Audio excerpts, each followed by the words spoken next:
one of the big things in the voice industry is vocal stress. Coming from games like Call of Duty, it's difficult for an actor to do that once or twice. To do it for an hour is really hard. To do it for 2 hours is very difficult. And to do it for up to 4 hours is almost impossible.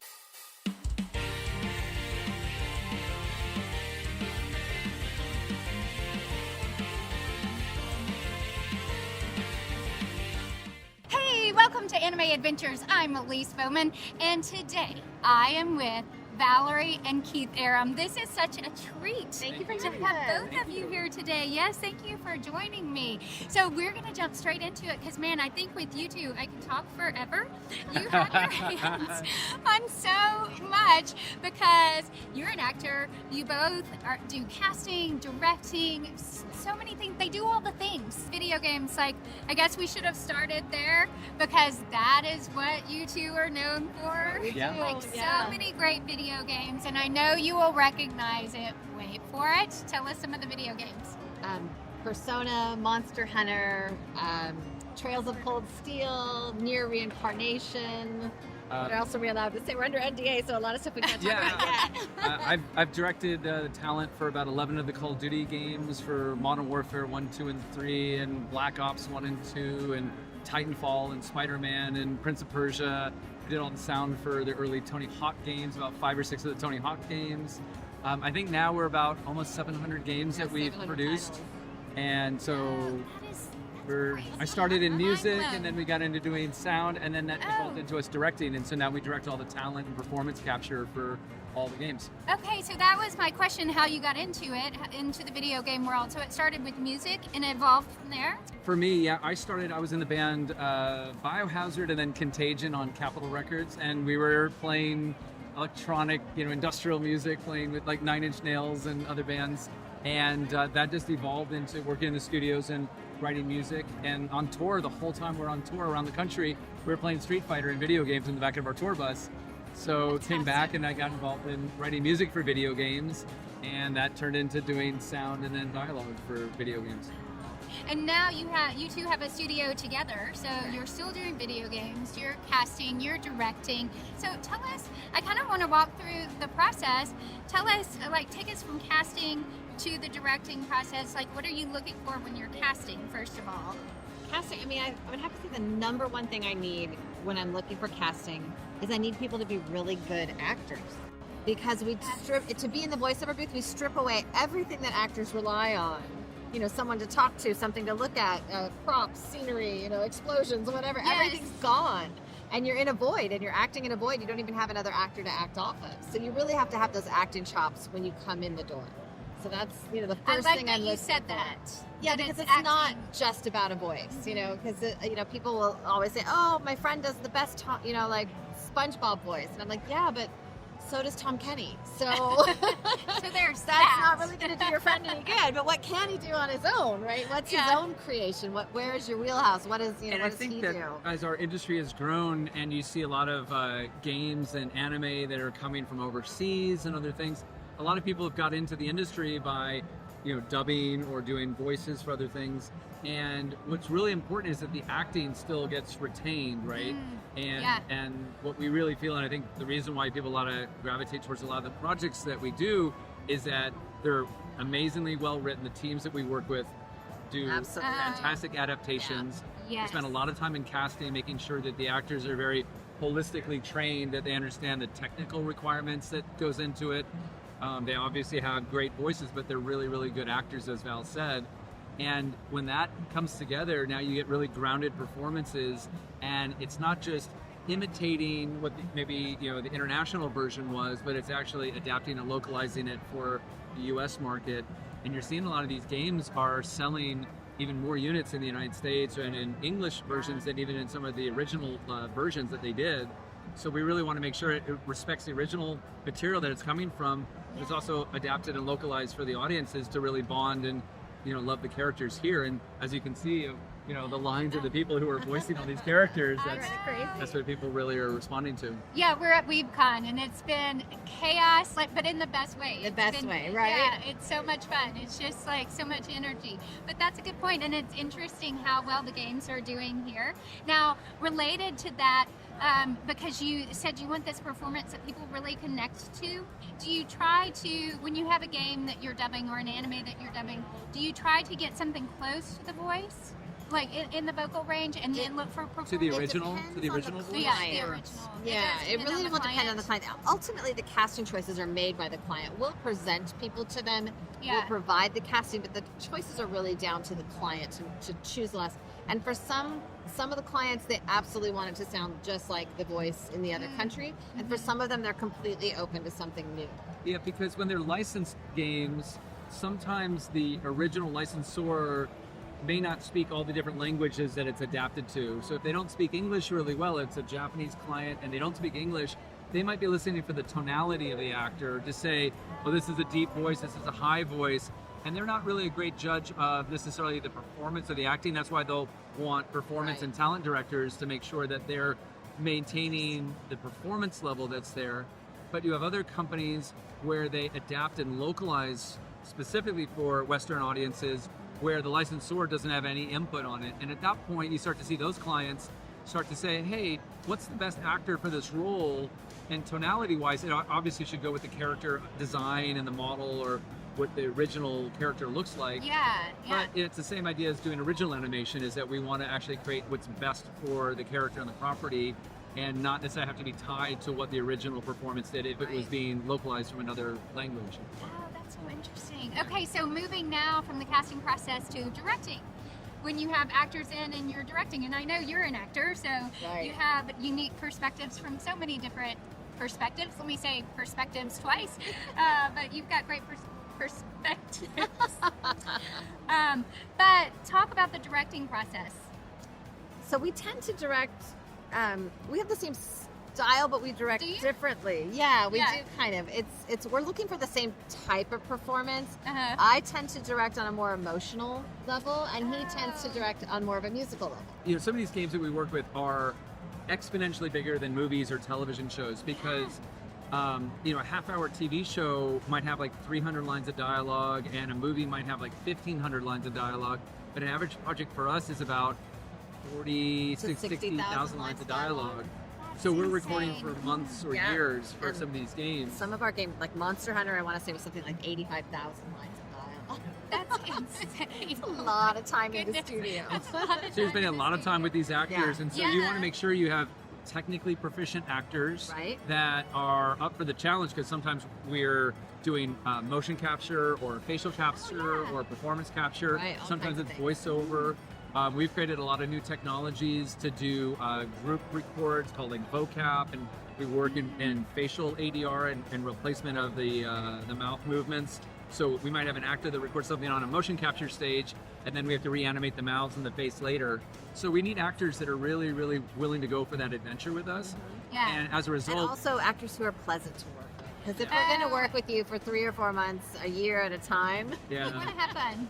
you have the best voice and acting chops in the world. And if you're not fun to work with, you're not pleasant to be around. well, I think you see a lot of actors Yeah. unfortunately don't work because of little things, like it might be someone who comes in the studio and wears tons of cologne, and the producers who are there, they're Oh, like, you're like, and Or you make my booth smell like cologne and no one else can work for the day, you know, 'cause someone's yeah, allergic. some Or things you don't think about, hygiene, actually. you don't wear enough deodorant. Like We- that kind of thing, yeah. So yeah, it's, and so sometimes it's weird. Like someone's like, "Well, I don't understand why I'm not booking a lot because my performance is great and I studied and I'm a great actor." And sometimes it's like they may have done something where I've had, you know, an actor might have said like, "Well, my character wouldn't say this," and the writer is sitting there going, well, the writer's like, I've worked on it for actually- 3 years and I'm going to tell you that, yeah, they would. and so you have to like, you know, as a director, our job as video game directors, like when we're doing talent direction or performance capture, Yeah. we're kind of like funneling all the creative ideas that's coming from the entire team to that actor and then back out, and then we kind of say that every line's a negotiation, and you're trying to explain it to the actor and the actor's bringing it back and making sure that everyone likes that performance. And we do that sometimes 60, 70 times an hour with all this dialogue, right? With all these lines and lines of dialogue. So you really want to have actors that are really up for, you know, that type of experience, and making sure that the clients, you know, really embrace that as well. Now, one thing you brought up that I don't think we've ever talked about on my channel is the motion capture. So will you explain that for somebody who may not be familiar with that? Yeah, motion capture is sort of like, it's a very unique production method of animation. So in the old days of, like, you know, Disney or hand-drawn animation, you know, animators have to hand draw every single cell of animation. And even with Pixar and some of the other CG animation, that's all done by hand. So with motion capture, it's almost like you're a marionette, like a human puppet, and we use tracking markers at all the different joints, and you wear these very special looking suits with all these reflective markers on all the joints. And as you move, hundreds of cameras can position you in three-dimensional space and use all your movement to animate a character. So motion capture is an amazing, detailed way to animate creatures, characters, even animals, and it's called performance capture because sometimes we're recording not just your body movement, but we can also record your face, your voice, your eyes. And if you see movies like Avatar and other films like that, that was all done with motion capture. Yeah, I love watching behind the scenes where you get to see how some of that works and see it actually in action. It is so cool. Yeah, so if you're not familiar with that, you should look it up and really learn about that. I love that. I haven't done it myself, but I just think it's such a cool process. Really cool. We find that a lot of stunt performers and dancers tend to, because do they really move, well they're in really good motion about capture. movement. Because they're very aware of themselves physically, yeah. They're aware of their bodies? Right. Yeah, that would make sense. Whereas voice actors are training their voice, and sometimes to get a performance with their face or body, sometimes they have to do something completely funny that may not look right on camera, but it sounds great on the microphone.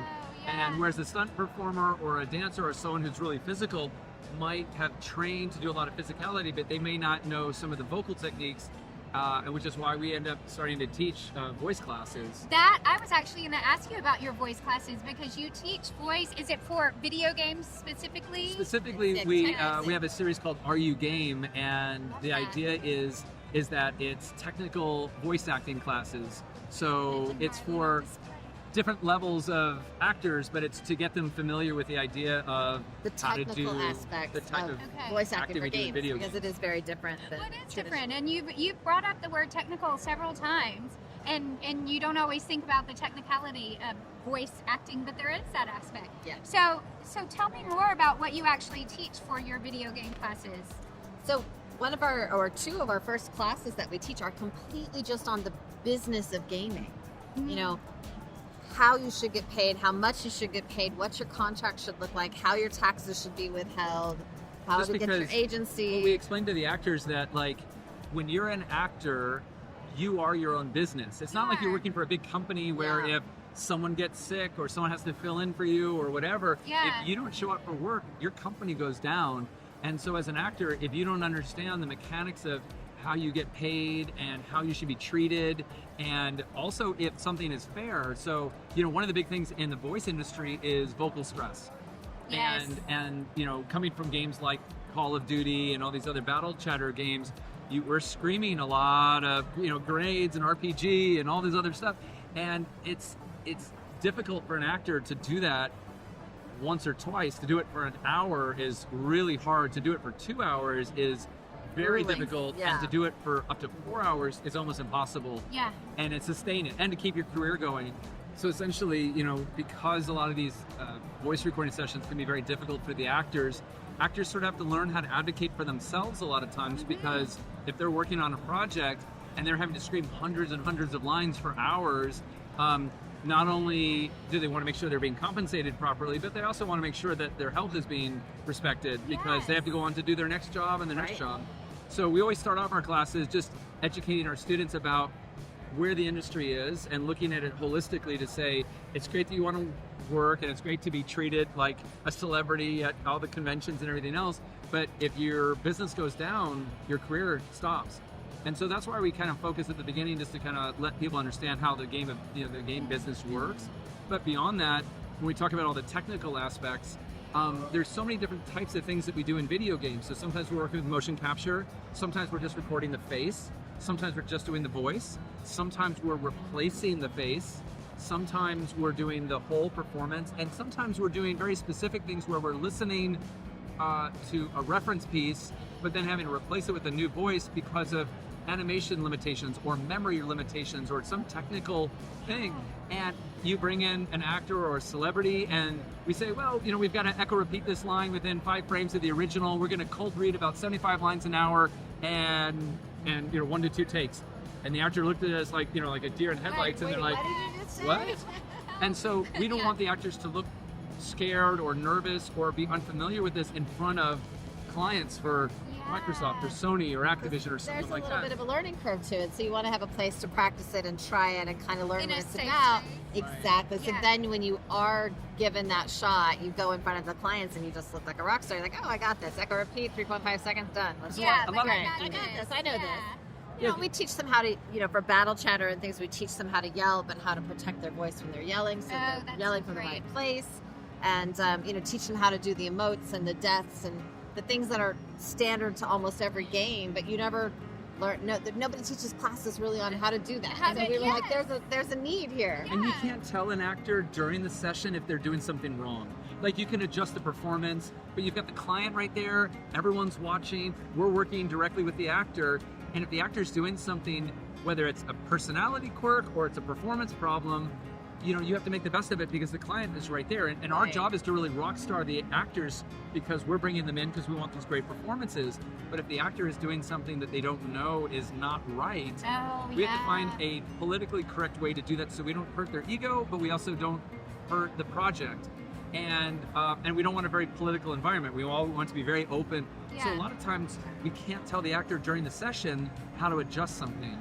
So the classes are a really nice way to say, yeah, you know, when you hand in your business card to the producer in front of everybody, it's not a good idea. so Not Like, best practice, right. right? And they don't Yes. understand why. They're like, why? Why would you want to give them a business card? And you're like, well, let me tell you, this is not the way it works in the industry. So little things like that are That's things so that good. actors Things that you don't know to ask, or things Right. that you don't know, you know, when there's a time to ask. There's never a good time to Yeah. talk to people about this because you're already in session, so they expect you to be a pro and be ready to just go right in and work and Yeah. understand it all. But it's hard to understand it all if no one teaches it to you. So You need to know those Yeah, things. Well, exactly. and sometimes practices that are okay in like I came from corporate before I became an actor, and some things that you do in corporate may be different than our standard practice, to use your term, in the acting world. And so you just I had to learn those things at the time, and you just have to learn, and you just need somebody to tell you in a safe space, like you're Exactly. saying. And a lot of people, they see us and they're like, oh, well, we really want to be in front of them because there are these big directors and they work on all these big games, so we really just want to be in front of them. Yeah. And our first message is to them is like, make your mistakes here with us. Right. Like, it's better for you to learn and make a mistake. Don't just try to be perfect and not learn. Like, really try things, because you don't want to try those in front of our clients. Right. Because when we're doing these big, You're not giant, in class to impress us. You're in class to learn so that you can impress your clients. Yes. Yeah. Oh, that's so fantastic. because the budgets of these games now are exceeding big Hollywood blockbusters. Yeah, they're this year. huge. We're working on $150 million games. So, but yet the actors aren't even really respected the same way that they are on these giant $150 million blockbuster movies. So, you know, behind the scenes, we feel that the education is really important because it helps the actors advocate for themselves, Right. right? Not just because of vocal stress, but also because proper payment, proper ways that the sessions are regulated, the way that their casting is done, like all that is really important for the actors to really treat them really well, and it's just helping our industry grow. That's so great. I mean, it sounds like it just encompasses so many different things. So, what is the role that, because I feel like I could talk to you guys forever, what is the role you get asked about the most?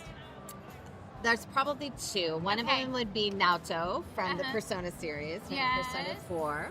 I love her. She's so Oh, sweet. that's such And then I think the biggest one is probably Aurelia from Trails of Cold Steel, Principal Le Guin.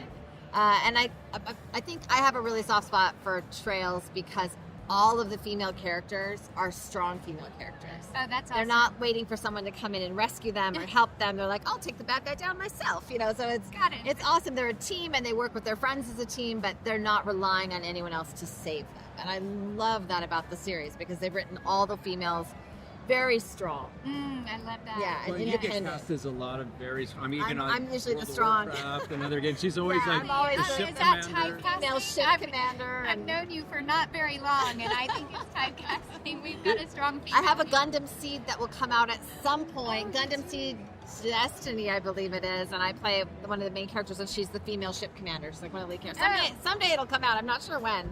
Oh, that's exciting. So Also behind the scenes, she's also known as like the mama bear of the voiceover Right. industry because she Right. moms everybody. I will take care of I mean, everybody. we just had one of the actors had something, and she's like pulling out a Band-Aid and helping someone Oh my backstage gosh. here. So Okay, so if something happens at the convention, I know who I'm going to see. I'm coming to see you. And before we go, let's talk about this movie. So that was a passion project. That was my first film that I directed. It's called Phoenix Incident. Really? And it was sort of like my film school. Uh-huh.